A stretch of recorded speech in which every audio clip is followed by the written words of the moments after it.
아 이거를 내가 필요도 없는 건데 안 하면 또 관계가 깨질 것 같고. 아, 맞아요. 제가 또 하나의 팁을 주면은 거절 처리하는 방법 중에 제일 좋은 게 안녕하세요, 문요한입니다. 오늘 인터뷰하실 분을 모셔왔습니다. 반갑습니다. 네, 안녕하세요. 저는 그 모두의 보험이라는 채널을 운영하고 있는 이제 보험 설계사의 고한일 지사장이라고 합니다. 반갑습니다. 안녕하세요.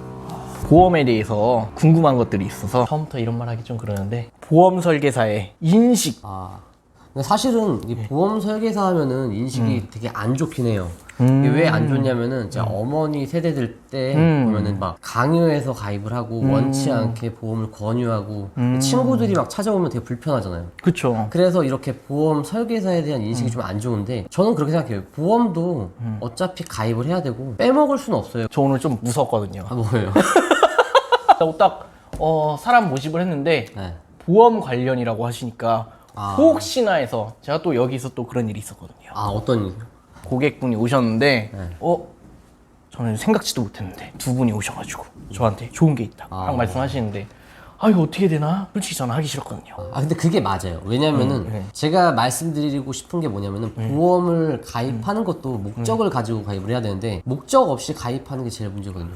가입할 마음이 없는데 누가 권유해서 그래서 가입하게 되면 다 손해보고 다 후회하게 돼요. 필요하다고 느낄 때 잘 알아보고 찾아볼 수 있으니까 그렇게 가입하시면 좋아요. 그렇게 하면 괜찮은데, 와, 막 그렇죠.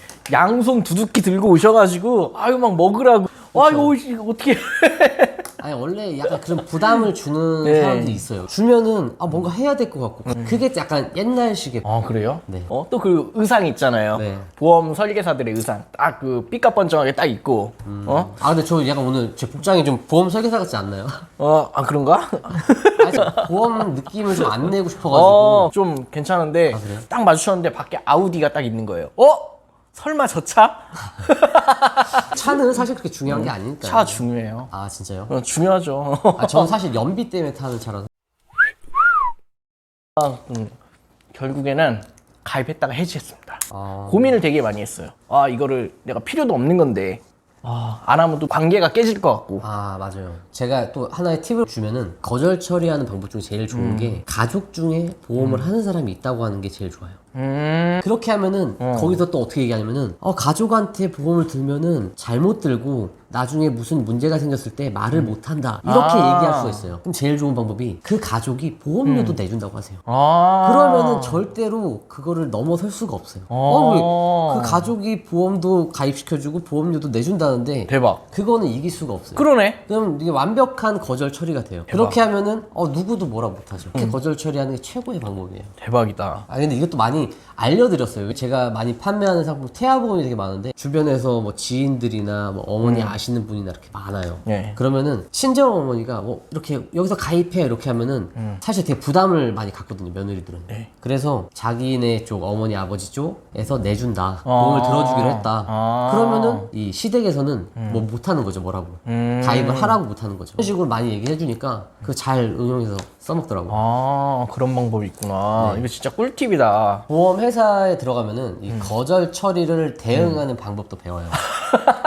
그건 또 뭔가요? 이게 대면 영업이기 때문에 그쵸. 이제 사람들을 만나서 뭐 얘기를 해야 되는데, 네. 그 사람들이 완강히 나 보험 가입 안 하려고 해. 그거에 대한 말을 대응하는 그런 거를 보험회사에서 가르쳐줘요. 그것도 공개 가능한가요? 근데 저는 그렇게 하는 게 없어가지고 저 기억이 안 나요.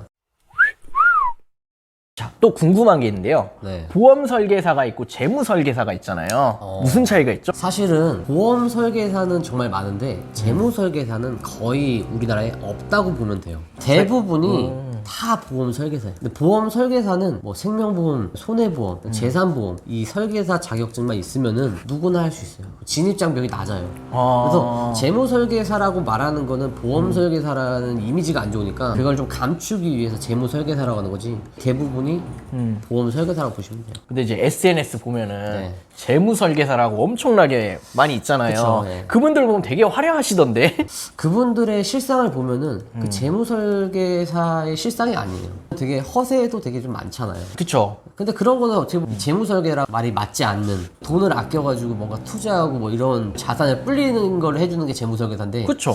자기는 명품 있고 명품 차고 여유가 돼서 하는 건 좋겠지만 사실 그 사람들이 그 여유가 되는 사람들은 아니에요. 거의 다 웬만하면 보험 설계사다. 이렇게 생각하시면 돼요. 결국엔 똑같다. 똑같아요. 아, 사실 이 보험일이라는 걸 제가 이렇게 말하기 좀 그런데 합법적인 다단계라고 할 수 있어요. 합법적인 다단계다. 합법적인 금융 다단계. 다단계도 참 인식이 대부분 이게 말 꺼내자마자 거부감이 드는. 근데 저는 이게 다단계가 나쁜 거라고 생각은 안 해요. 예를 들어서 보험 설계사 일을 한 20년을 한다고 생각해 보세요.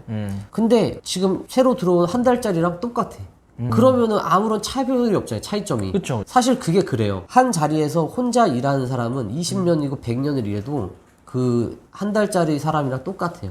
가져가는 임금이나 이런 거는 수당제니까. 네. 근데 지점장이든 부지점장이든 무슨 FC든 이렇게 피라미드 구조가 만들어지는 이유가 뭐냐면은 내가 그만큼 일을 해서 누구를 배출하고 누구를 키우고 누구를 뭐 케어해서 같이 성장을 하자는 그런 모토예요. 이게 밑에 있는 사람들의 계약에서 오버라이딩이라고 해서 계약의 일부가 들어오는 거죠. 평생 이렇게 계약을 받으면서 일을 할 수는 없어요. 그쵸. 어렵잖아요. 사실 그 정도로 올라가서 이제 자기 이제 밑에 후배들이라고 해야 되나? 이렇게 같이 커가야죠. 근데 이게 나쁜 다단계라고 나 생각 안 해요. 나쁜 다단계는 진짜 위에 사람이 아무것도 알려준 게 없는데 밑에 사람이 오로지 다 할 때 그건 나쁜 다단계라고 보면 되는데 위에 사람들이 이 친구가 클 수 있게끔 되게 지원과 뭐 이런 거 많이 해준다고 하면은 그래서 이 사람이 먹고 산다면은 이건 정말 좋은 다단계라고 볼수 그쵸. 것 같아요. 그건 좋죠. 그렇게 해주는 거는. 보험이라는 상품은 예. 무형의 상품이잖아요. 그쵸. 어디 보이지도 않고 사실 되게 비싸요. 10만 원짜리 보험을 들어도 거의 20년 납을 하는데 2,400만 원이에요. 거의 중형차. 근데 사람들은 그 10만 원이라는 금액이 그렇게 커 보이지 않기 때문에 네. 고민을 안 하는 거예요. 차를 살 때는 진짜 엄청 고민하잖아요.